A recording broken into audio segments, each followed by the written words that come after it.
बिस्मिल्लाहिर्रहमानिर्रहीम। मौजूद ख़वातीन व हज़रात, हमारा प्रोग्राम परदेस कहानी, जैसा कि आपको मालूम है, परदेसियों की कामयाब कहानियों पर मुश्तमिल है।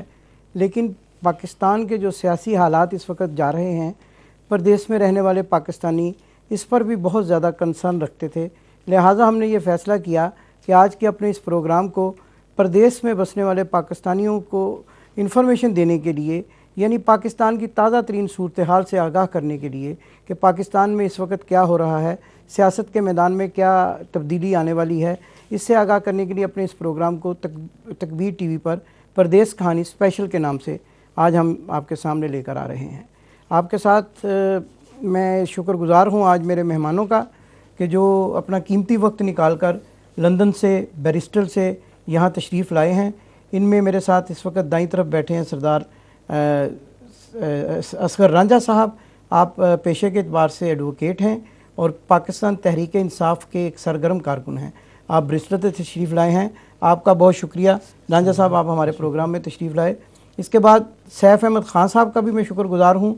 आप जनरल सेक्रेटरी हैं यूथ विंग बरतानिया के, पाकिस्तान मुस्लिम लीग नून से आपका ताल्लुक़ है और इसके साथ साथ आपने पाकिस्तान से बाहर बसने वाले ड्यूल नेशनल पाकिस्तानियों के लिए एक फ़ोरम की भी बुनियाद रखी है।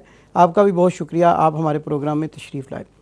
सरदार मोहसिन अब्बासी साहब का तारुफ़ भी कराना ऐसे ही है जैसे किसी को एक ऐसी शख्सियत से मुतारफ़ कराया जाए कि जिसको पहले से बहुत सारे लोग जानते हैं। सरदार मोहसिन अब्बासी साबका जनरल सेक्रेटरी हैं मुस्लिम स्टूडेंट फेडरेशन के। जब मैं पाकिस्तान में इनको देखता था तो ये एक मुतहरक सियासी कारकुन के तौर पर काम करते थे। यहाँ भी ये ख़ासे मुतहरक हैं। आपका भी बहुत शुक्रिया, आप आज हमारे इस प्रोग्राम में तशरीफ़ लाए। और जब महफ़िल जो है वो सियासी हो, रंग भी खूब जमा हो, तो ख़वातीन की उसमें शिरकत ना हो, हमने दावत दी थी आमरा शाह को। आपका ताल्लुक़ भी पाकिस्तान तहरीक इंसाफ से है। आप लंदन से एक तवील सफ़र करके यहाँ हमारे स्टूडियो में तशरीफ़ लाई हैं, आपका भी बहुत शुक्रिया। नाज़रीन, तमाम मेहमानों का तारुफ़ कराने के बाद मैं आपको यहाँ ये बताता चलूँ कि पाकिस्तान की ताज़ा सूरत हाल ये है कि जब हम लंदन से चले थे प्रोग्राम करने के लिए तो काफ़ी हद तक जो है वो सियासी गर्मा गर्मी अपने अरूज पर थी। लेकिन जब यहाँ पहुँचे हैं तो ये ख़बरें सुनने में आ रही हैं कि मामलात किसी हद तक जो है वो तय हो चुके हैं और पाकिस्तान की जो मुसल्लह अफ़वाज है उसने जो अपना किरदार अदा करना था इस मसालहत के लिए, वो अपने किरदार अदा करने के लिए मैदान में उतर आई है। और इस वक्त जो है तमाम सियासी रहनुमाओं की एक मुलाकात जो है वो पाकिस्तान के मुसल्लह अफ़वाज के सरबराह जनाब राहील शरीफ साहब से जारी है। आखिरी इतलात आने तक इमरान खान साहब जो है वो जनरल राहील शरीफ साहब से मिलने के लिए रावलपिंडी की तरफ रवाना हो चुके थे और वज़ीर-ए-आज़म पाकिस्तान मियां मोहम्मद नवाज शरीफ लाहौर से इस्लामाबाद के लिए रवानगी इख्तियार कर चुके थे। इसके साथ साथ ये भी ख़बरें आ रही हैं कि ताहरुल कादरी साहब जो हैं वो भी अपना जो मार्च उसको ख़त्म करने की नीयत से और मसालती जो है उस पर गुफ्तगू पे आमादा नज़र आ रहे हैं। अब इन अपने मेहमानों से हम ये जानना चाहेंगे कि ये जो सूरत हाल अचानक तब्दील हुई है इसके बारे में ये क्या कहते हैं। सबसे पहले मैं जनाब रांझा साहब आपसे बात का आगाज़ करना चाहता हूँ।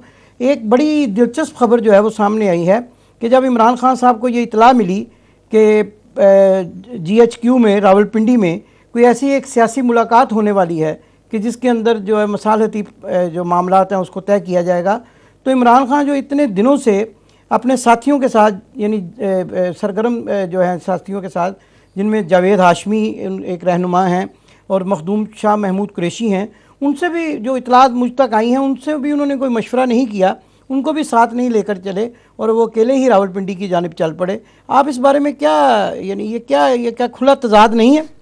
बिस्मिल्लाहिर्रहमानिर्रहीम। बहुत शुक्रिया पहले तो प्रोग्राम में बुलाने का।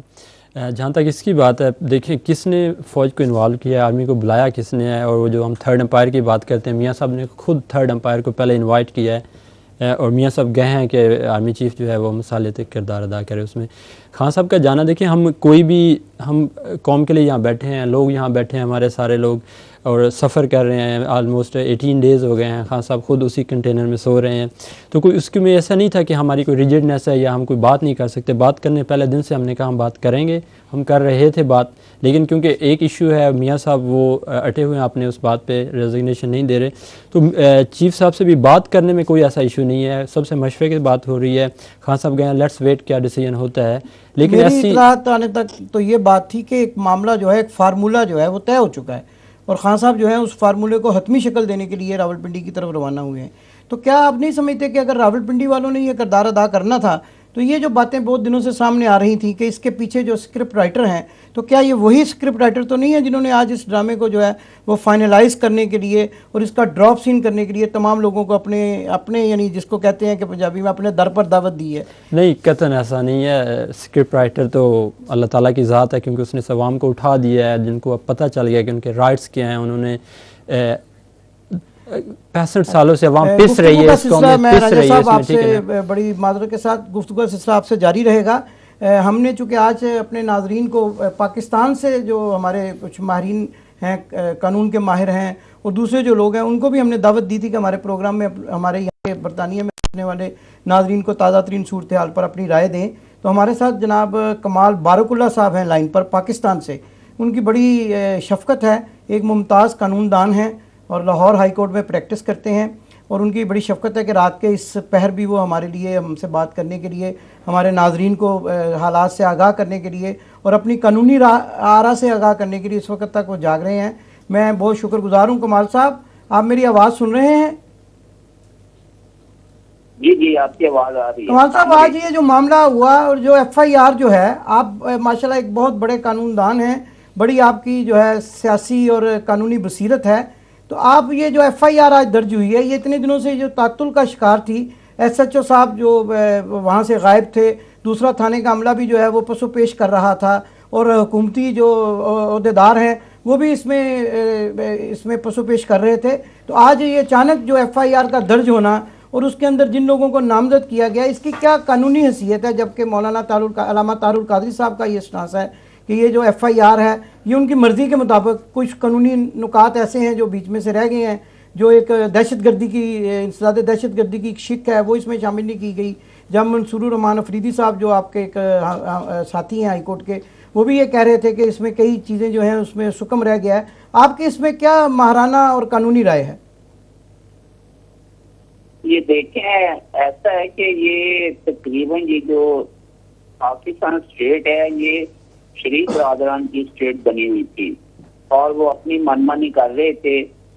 17 तारीख का ये वकूआ हुआ है जी, 17/7 का, और इतनी सफाकी के साथ मासूम लोगों का कत्ले आम किया गया और जिस तरह ये दहशत फैलाई गई, और उसके ऊपर 780 एंटी टेररिस्ट एक्ट की सेक्शन जो है 7 एप्लीकेबल है। इन्होंने वहां से बचने के लिए और ये कर दिया। इसकी सबसे बड़ी वजह ये होगी कि ये सिंपल 302 लगाई है जिसका ट्रायल पुलिस करेगी और जिसमें पुलिस के ही लोग जो हैं SP वगैरह वो नॉमिनेटेड हैं, यानी वो खुद अपनी तफ्तीश करेंगे। इन्वेस्टिगेशन जो अगर होती 780 लगी जो लगनी चाहिए थी, अगर वो लग जाए तो फिर इन्वेस्टिगेशन बराह रास्त अदालत उसको वॉच करती है। इन्वेस्टिगेशन अदालत के जरिए होती है। फिर ये उससे बचने के लिए ये 780 इसके ऊपर नहीं लगा रहे ताकि इन्वेस्टिगेशन पर असरअंदाज हो सके। और ये देखें कि कोर्ट ने आर्डर दिया, पहले सेशन जज साहब का ऑर्डर था, इन्होंने उसको तस्लीम नहीं किया, उसके अगेंस्ट हाई कोर्ट में आगे मिस्टर जस्टिस ये बाजवा साहब ने फिर इसके ऊपर मकबूल बाजवा साहब ने ऑर्डर दिया, फिर उसके ऊपर ये करना नहीं चाह रहे थे। अब ये इनके ऊपर पड़ा और उसके अलावा इन्होंने देखा कि अब कोई चाराकार कोई नहीं है, तो उन्होंने ये FIR जो है ना वो नामजद कर दिया।